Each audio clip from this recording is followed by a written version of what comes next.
Eles vão ganhar uma jovem chamada Lídia, e dali vai ingressar o Evangelho nessa cidade. Paulo vai ganhar Lídia, os parentes de Lídia, e ali eles vão ser presos. E é interessante, Paulo ele repreende um espírito adivinhador de uma jovem, e ali foge a esperança de lucro dos senhores daquela jovem. E ali então Paulo é preso por causa disso, Paulo e Silas.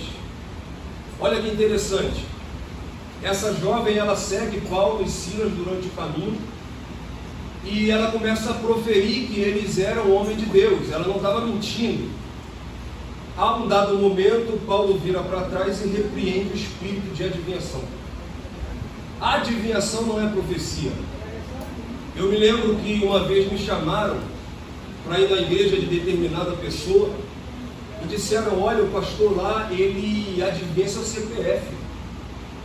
Eu não preciso, eu já sei meu CPF. Então Deus não trabalha muito com esse negócio. É necessário que a gente tenha discernimento.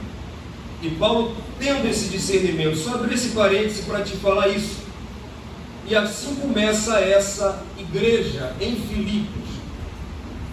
Provavelmente essa igreja foi a primeira igreja aberta na Europa. E essa igreja formou um vínculo muito forte com Paulo. Paulo, ele escrevendo aos Coríntios, ele usa a igreja de Filipos como exemplo. 2 Coríntios 11, 9, ele diz que ele foi suprido em tudo pela igreja de Filipos. Eles eram caridosos, eles eram generosos com o ministério de Paulo. Eles bancavam o ministério de Paulo, mesmo que Paulo nunca tivesse pedido. Então, eles tinham uma afinidade muito grande com Paulo, e Paulo tornou uma parceria muito grande com essa igreja. Agora Paulo está preso novamente, e eles enviam um moço chamado Epafrodito para levar oferta para Paulo. Então eles tinham uma visão missionária. Era uma igreja amorosa, era uma igreja que se compadecia com o ministério de Paulo. Porém, esse porém que pega, da porta para fora eles eram assim, mas da porta para dentro eles tinham problemas de relacionamento. E é isso que Paulo está tratando com eles. Eles eram uma igreja que tinha uma visão do reino, da porta para fora, mas do lado de dentro Paulo identifica grandes problemas de relacionamento. Então Paulo vai trabalhar esse problema deles. No capítulo 1, versículo 27, Paulo ele estimula eles a lutarem juntos pelo Evangelho, para que eles fossem unidos pelo Evangelho, para que eles fizessem a obra de Deus em harmonia. Eles faziam a obra de Deus, mas não tinha harmonia, tinham problemas entre eles, tanto que Paulo os exorta várias vezes durante a epístola. No capítulo 2, do versículo 3 e 4, você vai ver Paulo falando para que eles vivessem em harmonia, sem fazer nada por interesse pessoal ou por elogios.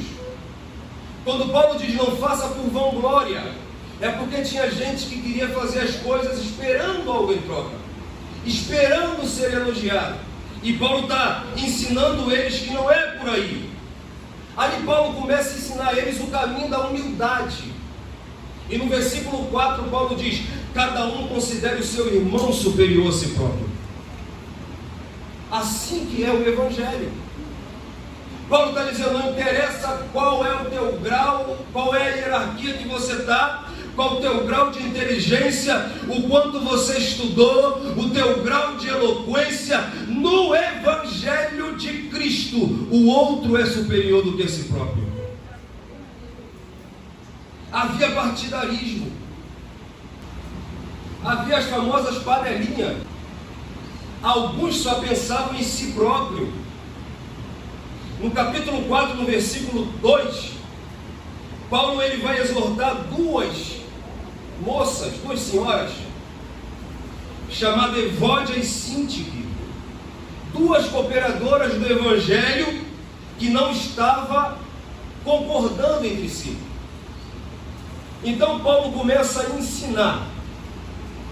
E Paulo é interessante, que Paulo ele trata dos problemas da igreja, e ele sempre vai usar Cristo como exemplo.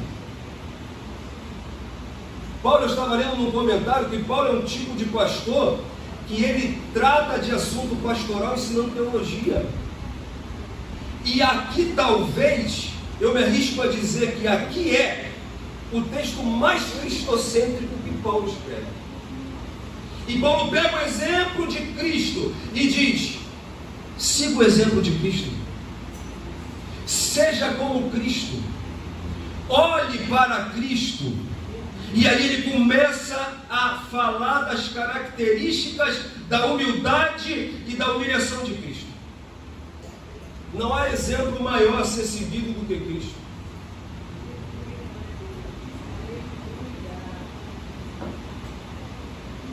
Paulo está dizendo, ele é Deus, ele é o Criador, mas ele se colocou no lugar da criatura. Quando Paulo diz, considere o seu irmão superior a si mesmo, ele está dizendo, Jesus fez isso. Mesmo sendo Deus, ele não teve por usurpação ser igual a Deus. Ele é o maior exemplo de humilhação, o maior exemplo de humildade. O tema central desse texto é o que Jesus fez e como ele decidiu se humilhar. E por causa disso, Deus o exaltou. O autor aos Hebreus diz que ele se fez um pouco menor do que os anjos. Capítulo 2, versículo 9 de Hebreus. E por causa disso, por causa do seu sofrimento, por causa da sua morte, foi coroado de glória e de honra. E aí Paulo nos mostra os degraus da humilhação descidos por Cristo. Interessante, uma vez eu ouvi alguém dizer que Deus olhou para Jesus e viu a bagunça que estava aqui embaixo e falou, desce lá e faz alguma coisa. Eu já ouvi gente dizer que Jesus teve que descer porque não tinha outra opção. Mas Jesus não foi forçado. Jesus não foi pego de surpresa. Jesus não foi falta de opção. Há uma frase linda que diz assim: antes de Deus dizer haja luz, ele disse haja cruz. Atos capítulo 2, versículo 23 diz que Jesus foi entregue por presciência, conhecimento antecipado. Ele já sabia o que ele iria fazer. Apocalipse 13, 8 diz que ele é o cordeiro morto desde a fundação do mundo. Ele decidiu, ele mesmo disse: ninguém tem poder de tirar minha vida, eu a dou. Glória! Ele quis, ele sabia e ele fez. Ele desceu pelos degraus da humilhação para nos fazer subir dos degraus do abismo do pecado que nos prendia. Aí Paulo diz, o primeiro degrau ele se esvaziou. E olha que interessante, ele não foi esvaziado, ele se esvaziou. Ele renunciou. Ele tornou-se nulo. Ele não deixou de ser Deus, mas ele tornou-se nulo. Ele abriu mão. Ele decidiu trocar sua glória, tornando-se como homem. Aí Paulo continua escrevendo que ele se esvazia mais. Aí ele diz, tornando em forma de servo. Aleluia. Além de se tornar em forma de homem, ele se faz servo. Ele se faz um escravo voluntário. Aí ele desce mais, tornando-se semelhante aos homens. Ele se esvazia mais. Ele assume todos os atributos humanos. Ele sente fome. Ele sente alegria, mas também sente tristeza. Ele sente dor. Ele sorri, ele chora. Tudo o que você sente, ele sentiu. Ele se fez semelhante aos homens. Aí ele se esvazia mais e Paulo diz: humilhou-se a si mesmo. Ele se sujeitou às humilhações, às perseguições. E ele continua se esvaziando, e Paulo diz: sendo obediente até a morte. Aleluia. Ele foi servo e foi servo obediente. Além das perseguições, ele desceu mais ainda e se sujeitou à morte. Aí Paulo frisa morte de cruz. E por que Paulo fazer questão que além de ser morte, é morte de cruz? Porque era o meio mais baixo de alguém morrer. Ei, sorebando que ele me assume. Era o meio mais humilhante de morte da época. Era o meio mais cruel de execução. Paulo, escrevendo aos Gálatas, capítulo 3, versículo 13, ele diz: Cristo nos resgatou da maldição da lei, fazendo-se maldição por nós. Então Paulo cita Deuteronômio 21, 23, porque está escrito: maldito é todo aquele que for pendurado no madeiro. Ele se fez maldito numa cruz. Ele levou sobre si a nossa maldição. Mas ao terceiro dia, ele rompeu as cadeias da morte. Aleluia!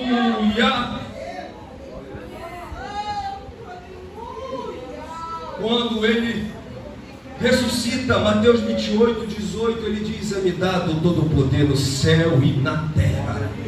Ele venceu, ele vive, ele venceu a morte. Aí Paulo escreve agora: pelo que também Deus o exaltou soberanamente. Paulo diz: ele se esvaziou. Mas Paulo não diz: ele se exaltou. Não, ele se esvaziou, ele se humilhou, ele se entregou. E Paulo diz: pelo que também Deus o exaltou soberanamente. Aleluia. Lhe deu um nome que está acima de todos os nomes, para que o nome de Jesus se dobre em todo o joelho. E eu quero frisar isso aqui: dos que estão nos céus, na terra e debaixo da terra, e toda língua confesse que Jesus Cristo é o Senhor, para a glória de Deus Pai. A cruz de Cristo trouxe consequências em todas as dimensões. Jesus venceu no céu, na terra e debaixo da terra. Na cruz, Jesus adquiriu glória e autoridade em cima, aqui e lá embaixo. Aleluia. Agora deixa eu inverter a ordem de Paulo. Deixa eu começar por debaixo. Ele diz que todo joelho dos que estão no céu, nos céus, na terra e debaixo da terra. Na cruz, Jesus venceu o inferno e todo o império de Satanás.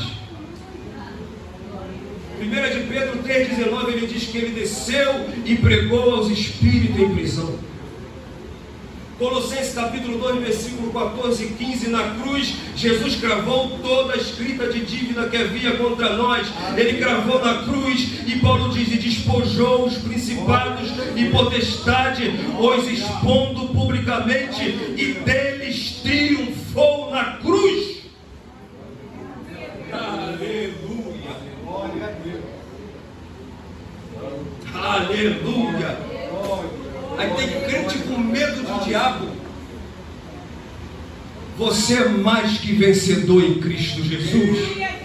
Na cruz, Jesus venceu o inferno. Ele pagou nossa dívida. Ele venceu o inferno. Ele tomou sobre si o nosso pecado, que era o que dava legalidade para Satanás. Tiago diz que os demônios creem que Jesus é Senhor e estremecem. Você lembra quando os demônios viam Jesus? Você acha que eles queriam ajoelhar e adorar? Mas eles têm que fazer, Sabe por quê? Porque Jesus é dono de toda a autoridade. Aleluia! Ele venceu a morte, ele venceu o inferno, ele tem autoridade sobre o inferno. Quando João vê ele glorificado na ilha de Patmos, ele diz: sou eu que vivo, estive morto, mas estou vivo, e tenho nas mãos a chave da morte e do inferno. Oh, aleluia! Ele venceu o inferno e a sua igreja também vencerá. É por isso que ele disse: eu darei à minha igreja a chave do reino do céu. E ele disse: sobre essa pedra edificarei a minha igreja, e as portas do inferno não prevalecerão. A igreja é mais que vencedora no sangue de Cristo. A igreja vence o inferno no sangue de Cristo. Na cruz Jesus ganhou a autoridade e poder e deu a chave para a igreja.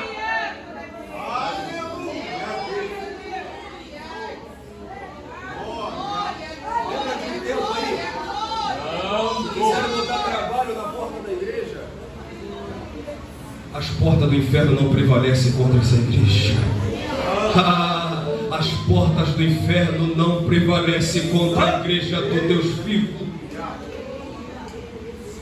Aleluia! Aí Paulo diz que se dobrarão debaixo da terra e se dobrarão os joelhos da terra. Um dia, o ateu que fala que ele não existe vai ter que dobrar o joelho. O pai de santo, não interessa, vai ter que dobrar o joelho, mas eu louvo a Deus porque aqui tem uma igreja que já o faz. Se você é a igreja de Cristo, glorifica o nome dele, exalta o nome dele, diga para o céu: eu já faço, porque eu creio que ele é o Deus vivo. Aleluia! A gente pode fazer isso porque ele venceu na cruz. A gente pode fazer isso porque na cruz ele deu vitória para mim e para você. A gente pode fazer isso porque na cruz ele venceu Satanás. Aleluia! Eu ouvi uma frase que quando Jesus abre os braços no Gólgota, ele abraça toda a humanidade com a sua graça. Na cruz Jesus reconciliou toda a humanidade que estava afastada de Deus. Paulo diz aos Romanos capítulo 3, versículo 23, que todos pecaram e estão afastados da glória de Deus. Isaías 53, versículo 6 diz que nós andávamos desgarrados como ovelhas. Quando o homem peca no Éden, o homem vira inimigo de Deus. Isaías 59, 2: os vossos pecados fazem separação entre vós e Deus. É por isso que quando Deus manda Moisés construir o tabernáculo, ele manda fazer um véu, uma cortina que fazia separação. Ninguém podia entrar, a não ser uma vez por ano, o sumo sacerdote, depois de fazer todo o ritual, toda a liturgia, e se não fizesse bem feito, morria na hora. Por quê? Porque o homem estava afastado, separado por causa do pecado. Quando Salomão faz o templo, o véu é colocado, fazendo separação. Mas quando Jesus, de braços abertos, inspira, quando ele grita: está consumado, a terra entra em convulsão. A Bíblia diz que o sol não brilha mais e o véu do templo se rasga do alto a baixo. Ele não rasgou de baixo para cima, ele rasgou de alto a baixo. Porque o próprio Deus rasgou o véu, dizendo: agora não há mais separação. E eu e você hoje podemos entrar na presença dele. Se você entra aqui no culto de ceia, entra quieto e sai quieto, e você não entendeu. Hoje você pode entrar na nuvem da presença. Hoje você tem acesso ao Santo dos Santos. Hoje Ele habita dentro de você.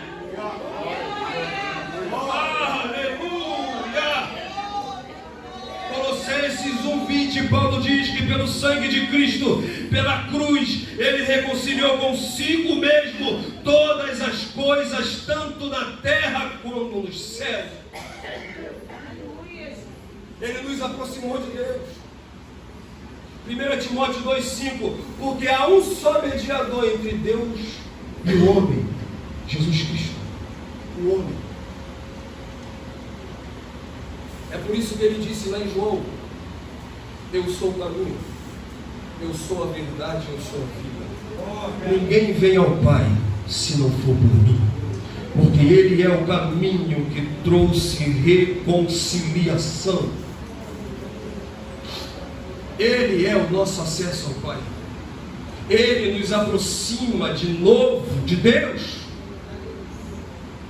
Efésios capítulo 2, versículo 18. Porque por Ele ambos temos acesso ao Pai, em o mesmo Espírito, assim que já não sois estrangeiros e nem forasteiros, mas concidadãos dos santos e família de Deus. Ele nos fez amigo de Deus. Ele nos tornou aceitos novamente. Ele nos trouxe de longe para perto. Ele reconciliou todas as coisas. Aleluia. Aleluia. Aí Paulo diz também que todos os joelhos dos que estão no céu. Então a cruz, pela cruz, através da cruz, vencendo a cruz, Jesus derrotou o inferno. Jesus reconciliou o homem. E Paulo fala do céu. Ele subiu, ele foi para a direita do Pai, ele intercede pela sua igreja, ele foi preparar lugar, ele subiu em glória, ele está em glória, e de lá hoje ele está vendo esse culto e esperando a sua adoração. Ele é adorado pelos anjos no céu. João, na ilha de Pátimo, ele vê os seres existentes no céu, capítulo 5, versículo 13. João diz que vê todos os seres no céu, na terra, debaixo da terra, no mar, e tudo que neles há, dizendo: aquele que está sentado no trono, o Cordeiro, seja o louvor, a honra, a glória e o poder para todos sempre. Ele é adorado no céu. Sabe o que é interessante?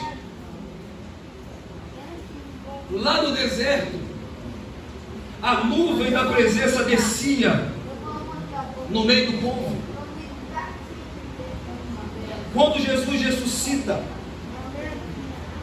Marcos 19, Atos capítulo 1, versículo 9, ele sobe envolvido numa nuvem.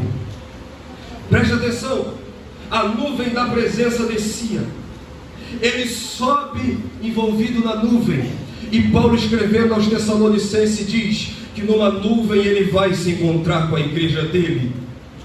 1 Tessalonicenses 4,17, ele se encontrará com a sua igreja nas nuvens, porque ele venceu, ele está no céu, ele é nosso acesso ao céu, ele nos reconciliou, e ele vai vir buscar a sua igreja para a glória. Se você entendeu, dê glória a Deus nessa noite.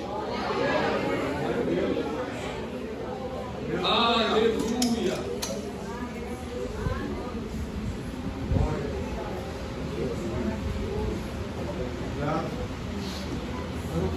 Aleluia. Ele se fez maldito para nos resgatar da maldição. Ele se entregou à morte para que nós pudéssemos viver. Ele desceu para que nós pudéssemos subir. Ele se fez carne para nos fazer espirituais. Aleluia. Ele se humilhou para poder exaltar a igreja dele. Ele foi ferido para sarar nossas feridas. Aleluia. Aleluia. Asubekebe andarai. Ele deixou o trono, se tornou servo para nos livrar da servidão do pecado.